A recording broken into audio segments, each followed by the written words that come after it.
Hallo und willkommen, diesmal mit einem etwas besonderen Video zu einem zugegeben, aber auch besonderen Auto, dem Polestar One, diesem hinreißend schönen, streng limitierten Spitzenmodell, zumindest aktuell, von Polestar. Wir werden uns in diesem Video nämlich nicht nur schnell das Auto an und für sich ansehen, sondern auch mit seiner Mutter sprechen. Klingt komisch, ist aber so. Dranbleiben!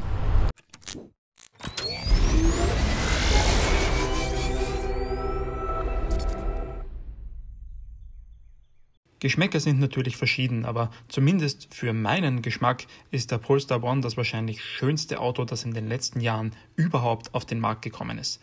Er bringt eine klassische Coupé-Linie mit, wirkt zeitlos elegant und dennoch unmissverständlich modern, wirkt kraftvoll und stark, ohne dabei aufdringlich zu sein, ist also durch und durch ein edles Auto. Und das sowohl außen als auch innen, wo feinst verarbeitetes Leder auf sichtbares Carbon und ein gigantisches Panoramadach trifft, das für eine sportlich luftige Atmosphäre sorgt. Natürlich sieht der Gute nun aber nicht nur hinreißend aus, er fährt auch entsprechend. Vor allem natürlich, weil Leistung nicht wirklich ein Thema ist. Wir haben 609 PS und insgesamt 1000 Newtonmeter Drehmoment zur Verfügung. Das Ganze stellen uns insgesamt 3 Elektromotoren und ein Verbrenner zur Verfügung. Erst zu den Elektromotoren. 2 davon sitzen an der Hinterachse, sprich ist man rein elektrisch unterwegs, so wie ich jetzt, fährt man im Grunde einen Hecktriebler. Heckmotor, Hinterradantrieb. Cool. Der Verbrenner sitzt an der Vorderachse und treibt auch nur diese an, hat allerdings auch noch einen kleinen Elektromotor zur Seite gestellt, als integrierten Startergenerator, der ihm ein bisschen auf die Sprünge hilft und vor allem den On-Off-Betrieb ruckelfreier macht. Druck gemacht wird dem Ganzen durch einen Kompressor und einen Turbolader. Wir kennen diesen Motor natürlich schon aus anderen Volvo-Derivaten von früher. Da wie dort leistet er hier über 300 PS, wäre also allein schon mehr als stark genug. Aber wenn man schon genug Elektromotoren rumliegen hat, was bei Polestar offensichtlich der Fall war, warum nicht guten Nutzen aus ihnen ziehen und sie noch einbauen und verwenden? Nun werden die Elektromotoren allerdings nicht nur tatsächlich ausschließlich genutzt, um hier ordentlich Power zu liefern, sondern auch um das Ding natürlich effizient zu machen. 124 Kilometer rein elektrische Reichweite sind laut WLTP drin und meinen Tests zufolge mehr als realistisch. Gerade im Stadtbetrieb sind wahrscheinlich auch noch mehr möglich. Und selbst wenn man dann mal über Land im Hybridmodus fährt, war in unserer Verbrauchsrunde, die mit Autobahn über Land und Stadt gefüllt ist, ein Verbrauch von 1,7 Litern drin, was, soweit ich das jetzt im Kopf habe, eine ziemliche Punktlandung auf den WLTP-Verbrauch ist. Interessant ist, dass trotz all der Leistung, die man zur Verfügung hat, man nie das Bedürfnis, oder ich zumindest nicht das Bedürfnis verspüre, sie wirklich oft zu nutzen. Hier geht es nicht um brutale Beschleunigung, um Speed, Hier geht es um Souveränität. Nordische Coolness, würde ich fast sagen. Ich konnte glücklicherweise schon einige Autos fahren, die in der Liga von Polestar One mitspielen, sei es nun ein BMW M4, ein Aston Martin Vantage, ein AMG GT oder eine Corvette. Am ähnlichsten von den Autos würde ich sagen ist die Corvette, weil auch bei der war es so, obwohl Leistung immer reichlich vorhanden war eine Grand Sport in dem Fall, hattest du nie das Gefühl, dass du die jetzt unbedingt groß zur Schau stellen musst. Wie auch die Corvette ist der Polestar One kein Racer, sondern ein Cruiser. Er ist ein GT durch und durch. Hier strömt aus jeder Pore, hat keine Poren, aus jeder Schraube. Schrauben hat er auch nicht sonderlich viele, weil es ja ein Carbon-Chassis ist. Aber egal. Aus jeder Faser strömt Gemütlichkeit, Gelassenheit und Coolness. Das heißt aber bitte nicht, dass der Wagen nicht auch schnell kann. Kurzer Beschleunigungstest, so von 20 km/h weg.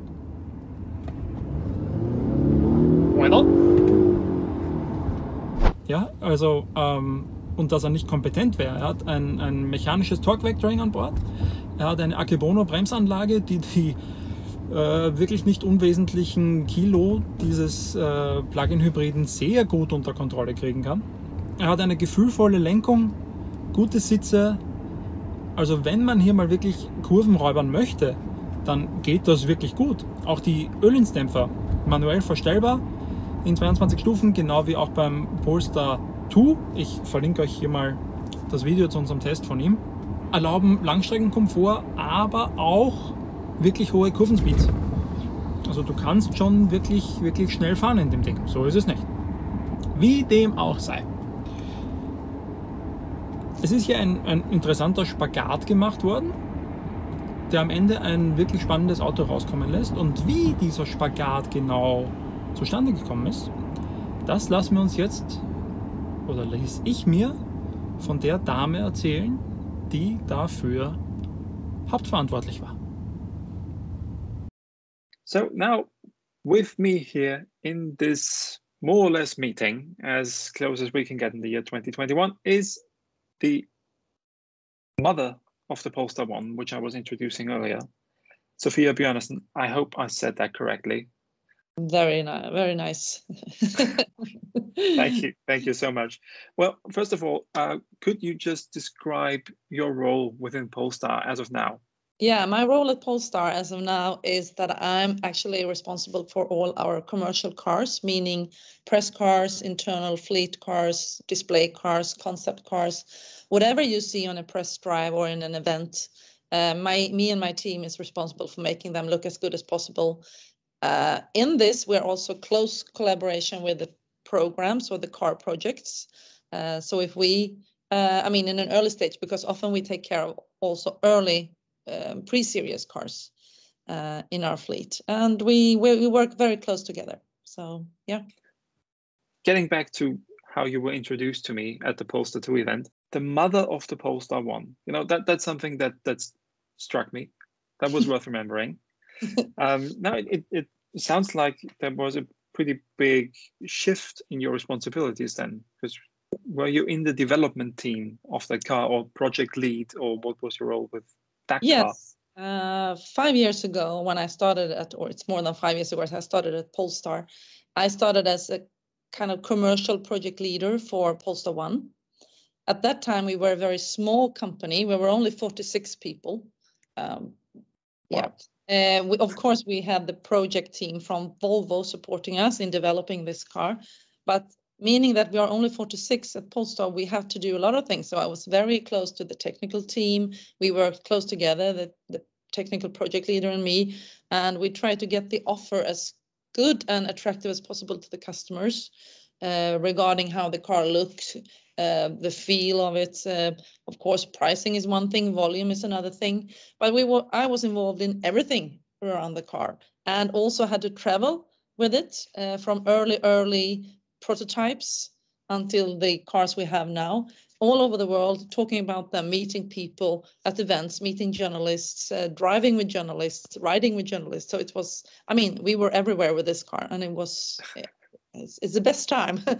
And then I felt like that actually is a lot of energy taken from you doing that. So I felt I need to do something else than just jumping onto a new car project like Polestar 2 or 3 or whatever.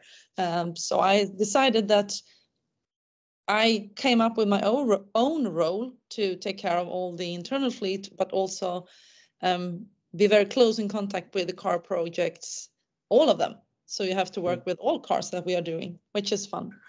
So, yeah. I see. So, next I wanted to ask how you feel about the Polestar 1 going out of production, so letting your baby go. But it kind of sounds like you already have that behind you. You already let go of your automotive baby. I will never let go of it because I will have to live with it until I'm dead, I guess. I love the car. And still I have things to do with it. I'm meeting customers from week to week. I talk to journalists like you, for example, or other journalists. We get calls from people that needs help. So I think I never will let it go, actually, completely. But in a way, we decided from the beginning it was only going to be produced until this year. So that was kind of what you live with.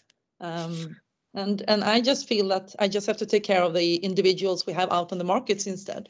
Of course, I would like to have more cars, but then on the other hand, it will be a very unique car. It will only exist the ones that we have produced. It will be a very unique thing to own, and I'm very proud of that. We did the ones we did. Well, it's definitely a unique car, and there's definitely a lot to talk about. Let's jump to the beginning in terms of the creational process or the development of the car itself. But to give a little personal insight, I kind of fell in love with the Polestar 1 even before it was actually named the Polestar 1 at, I think, 2015? 14, I think, yeah. 14, yeah. Thank you. In Geneva? Frankfurt, I think it was. Frankfurt. I got every single fact wrong. That's good. That's good journalistic preparation right there. Right. When it was introduced as the Volvo coupe concept, which already had a plug-in hybrid drivetrain, which pretty much looks just like the Polestar 1 now does or did. So how much of the car was actually finished when you, as the small Polestar team, started working on it? Not much, actually. It can sound very easy to say, just take this. It was what you saw there, the concept coupe, was, as it in the name, a concept car. You can easily build a concept car or two. That's not a problem. And you can use them and you can show them. But then to industrialize it and to produce more cars, that is a huge job. So what we had is that we were given that car, that design, the idea of it. They said, just make it a hybrid, make it as good looking as possible and as an attractive car as possible. And we started. So it was kind of a blank sheet, I would say, but you have something behind it. And looking at even further away, you have the P1800, the old, very beautiful Volvo. That is the mother of the mother of the mother of Polestar 1. Well, that goes way back. Yeah, you can see the design lines, the thinkings behind it from the P1800 in the Polestar 1, going via the concept coupe. So they brought a beautiful design thinkings, a hybrid drivetrain that brought it and developed it into the Polestar 1. So even though you had a lot of things from concept coupe, you had to redo everything. But But design-wise, I mean, it was kind of the big introduction of the new design language from Tom Mingelat back at the time, which is now CEO of Polestar. Yeah. So when you're the mother, he's obviously the father of the car, right? Oh, yeah. I think he's more than that. And the brother and grandfather and cousins all in one. Getting back to design, and I mean, there are so many things about this car which, in the eyes of people passing by, I think I've never talked so much to bypassers about a car than in those 2 times or those 2 days which I spent with the Polestar 1. And there's just so much to talk about from the invisible door handles all the way to this window in the trunk, which I just want to get back to. How did this window happen? Would those cables have been there anyway, or were they specially aligned in order to show the electric components, or what happened there? Yeah. They would have been there anyway. They have to be there. The battery is situated, one of the battery packs are situated just between the rear seat, backrest, thank you. So anyway, we need to have the harness and the cables there. Then our design team came up with an idea. Why can't we show what we have there? There's a part of the car that people might wonder, what is there? Why do you have such a small trunk and a small rear seat? What is in between? So why don't we show it? Okay, it's an electric, it's harness. It's an old technology, actually. But nevertheless, it's cool, and it fits the car, I think. It's eye opener. When you open the trunk, instead of showing the combustion engine, you show your cables and the electricity, which is the real power of this car, I would say. So that was actually an idea from design, and we made it a reality together with the technical team. Well, getting to the real nature of power in Polestar models, that's a great way to my next question. I love the Polestar 1. I love how it drives. I love it being a plug-in hybrid and how it develops its power. But I still can't really get my head around, why is the halo car of a solely electric car maker still using petrol? Wasn't that a bit a harder decision to make? I think on the opposite, it's a very easy decision, because we wanted to come out with a halo car, the first nice, very beautiful looking Polestar 1, quite a low car, based on the SPA platform, an S90 platform. To make it in the time we had to make it, the decision was easy. Make it a hybrid. To make it a complete electrical car, it would have not been out yet. So it's so much you have to redo on the car to make it work as an electric. And then it would have been higher also. So it wouldn't have that slim, low roof line. So we worked with other technology part, like the carbon fiber, like the torque vectoring and things like that, to make the electricity or the electric power of the car more obvious. Keeping the combustion engine, we say it's an electric performance hybrid with the supported by a combustion electric engine. If you want to as a driver, you could actually drive it as a full electric vehicle if you don't have too far away to commute to work or whatever you use it for. So that's the answer on that question. It would have been nice to have it as a fully electric, and you never know what the future will bring. So I guess I don't even have to ask if there will be a slim, low, all-electric coupe by Polestar anytime soon. You never know. I could tell you, but if I would get 10 cents for every time I heard that sentence in my days as a journalist. But, well, I always stick with it. I will. There are plans for what we will do, but of course we cannot share them. It will be interesting, I promise you. Now, with those big connections between the coupe concept car and the Polestar 1, obviously there were some other striking Volvo concept cars in the years after that. Would you say it's possible that some of those might also get a life as Polestar cars, or are everything you're working on now straying away from those earlier concepts? I would say that we are actually straying away from those early. I might be if design finds that something is there that we should pick up from the early concept could be brought into the new ones that are coming. But as I see it right now, and what I know of, is that we are actually straying away and going our own way, finding our own way of expressing how the design language and everything should be. Even though, of course, all car manufacturers today, they have a new design language. You could see in the coming concept cars they are showing similarities are there. But still, I think the ones that I know of is completely different than from what Volvo is doing. So, yeah. I see. Well, so it will stay exciting, and I'm definitely excited. Getting back to the Polestar 1 briefly, with this being one of those internet videos, there are many on the Polestar 1 already out there, and quite a lot of them showing the car on racetracks, scaring Porsches, BMWs, and Mercedes drivers. Is that something that makes you proud with the racing pedigree of Polestar?